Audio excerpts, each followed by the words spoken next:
So they may hear things that aren't real, or that other people don't hear, see things that other people don't hear, or even believe things that other people don't hear. I gave you the example of thinking maybe that they were Jesus Christ or something like that. But it also could be anything else along those lines. Paranoia, it could be that somebody else is out to get you, things like that.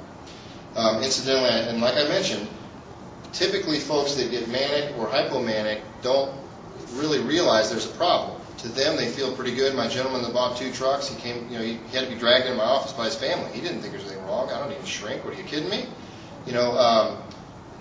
They think that there's nothing wrong, and it's because it feels pretty good. Now, what is hypomania? Well, actually, before we leave that, I wanted to read a little excerpt, if I can find it.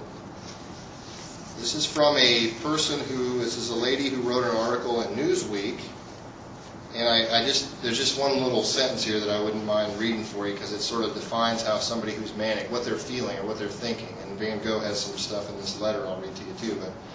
But she says, for a brief moment, I knew the answers to every infinite mystery of the blazingly bright universe. I mean, that describes somebody who's manic. I mean, that's how they look at the world and how they feel. As you can imagine, that feels pretty good. I mean, okay, so, and then I was going to show you one more painting. This is called Threatening Skies, and this is another Van Gogh painting. And I think it's interesting, and here you're going to think I'm just being a typical shrink here, but and probably I am. But you see the bright colors of the fields, and then you see the threatening skies. I mean, I wonder if he was feeling pretty good at this time, but he just had this feeling that it wasn't going to last. Something threatening, something depressing was coming down the pike, and it had before, and it was coming again. And so you almost wonder if he didn't have some of that feeling or the thought going on when he painted that. Okay, now on to hypomania just for a second. Hypomania, really it's the same symptoms as mania with a few exceptions. You don't get psychotic. You don't think you're Jesus Christ, that kind of stuff. It technically doesn't interfere with your function. Now, that's a little bit of a judgment call, but what I mean by that is it doesn't end you up in the hospital. I mean, it's not to the point where you can't carry on your day-to-day activities and things like that. But I suppose relationships and things like that could be interfered with. So it's a little bit iffy if, I'd say it doesn't severely interfere with function, that kind of thing. But a lot of people do quite well, and I've seen people who I think have probably been hypomanic most of all their life. And it didn't become a problem until they sunk and got depressed, or they took a medicine that went ahead and pushed them on up to get to mania. So it's a milder form, and you can almost tell from this little curve here again, the mood goes up, but it doesn't go up as high as this, right? You stay right there. And incidentally, if somebody's type 1 bipolar disorder and then they go up to here, this would be hypomanic. I mean, it would look the same exactly as this, except that they just keep going. That's the problem, see? So hypomania is really on the way to mania, but some people down here in the type 2, they don't go all the way to mania. They just sort of stop right here. They don't go any higher than that. At least not without any medication or drugs or anything that would push them that way. So just to give you so basically the symptoms are the same though. They have decreased need for sleep, but it's not like 2 hours a night. Maybe it's 4 hours a night, and they can function on that. They function pretty well on a small amount of sleep. They have a lot of energy. But it's not such bounding energy that that other people can't keep up. I mean, other people still might have a hard time keeping up, but it's not to the degree of mania. All the other symptoms, distractibility, and you might have an increased libido, but your judgment is not quite as bad as it would be with mania. So you may not. One thing I forgot to mention on mania. One of the other symptoms you see is religious. For some reason, this is very interesting to me. People get religiously preoccupied. Now, I know what you're thinking. You're thinking now, well, some people are just that way. Well, that's true, but I mean, think of what's the person's baseline, and then if it changes dramatically, that's cause for concern. If they're normally fairly religious, they go to church and things like that, that's fine. That's their normal thing. But if they're doing that, and they're reading the Bible once a day and all that, but then all of a sudden, they start preaching on the street corner, or they're up all night reading the Bible, and they're quoting verses all day long. that's a change for that person, and that could potentially signal that maybe there's some mania. So religious preoccupation is a symptom I failed to mention for mania, but it's something to keep in mind too.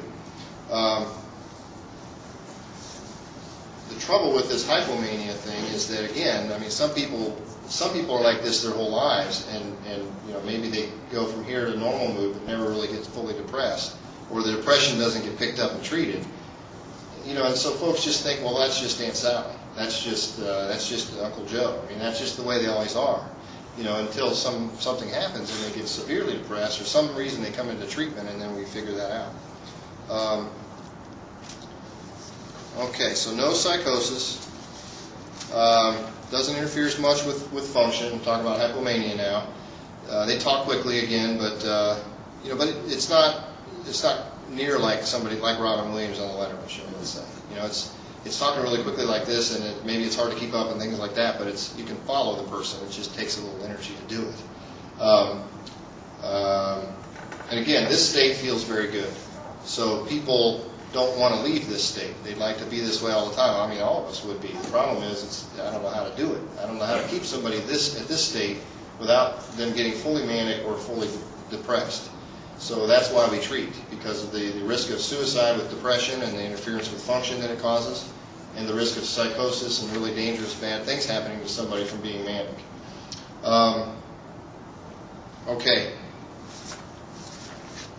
Yeah, I'll read that in a second. Now, I talked about bipolar disorder type 1 and type 2. And again, this is sort of, you probably already picked all this up, but again, and I think I mentioned this already, but again, type 1 means you get manic, and you can just have mania, by the way. You don't have to even have depression with type 1. Just mania is enough. Some people go through their lives, they get manic, but never get depressed. But anyways, usually it's mania plus depression, and mania is the key, so that's type 1 bipolar disorder. With type 2 bipolar disorder, it's hypomania, never mania, just hypomania and depression. Or it could be plain hypomania. There are a couple other things to keep in mind. Has anybody ever heard of rapid cycling? Okay, rapid cycling really is defined as you having more than 4 episodes a year. And a mood episode could be mania, could be hypomania, or it could be depression. So more of 4, or any combination of those, could be all 4 depression, could be all 4 whatever. More than 4 of those in a year is called rapid cycling. And finally, then a mixed state. A mixed state is kind of what it sounds like. It's a combination between mania and depression. Now that sounds kind of hard. How would you have both? And it's miserable. People that get mixed states are very high risk for suicide because they've got tons of energy, but thoughts of hopelessness and feeling like they're worth nothing and they should kill themselves. So the energy to do it, thoughts that they want to do it, and the combination is pretty dangerous. I wanted to read. This is a letter from Van Gogh to his brother Theo.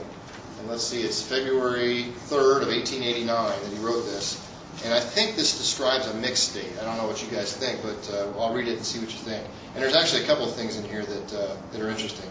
And pardon me if I mispronounce any French words, because I don't know French very well. He says, when I came out of the hospital with good old Roulin, I don't know who that is, I fancied there had been nothing wrong with me. Again, no insight. He didn't realize that he had an illness. It was only afterwards that I felt I'd been ill. So afterwards, he got treatment and he figured out, something was wrong. And then he says, well, that's only to be expected. I have moments when I am twisted with enthusiasm or madness or prophecy, like a Greek oracle on his tripod. I display great presence of mind then in my words and speak like Arlecinius. But in spite of all that, my spirits are very low. So what he's saying is, he's feeling like he's a Greek oracle on his tripod, has great presence of mind, so basically thoughts are coming real quick and clear. He's able to speak real quick and clear, be very eloquent, things like that, but at the same time, so it sounds like a little bit of mania or hypomania, right? But at the same time, he says his spirits are very low. To me, that sounds like a mixed state, and incidentally, he ended up killing himself. And I'll tell you, I'll read some more about that in a minute. So without treatment, that mixed state is a pretty dangerous thing. Okay, sort of some other common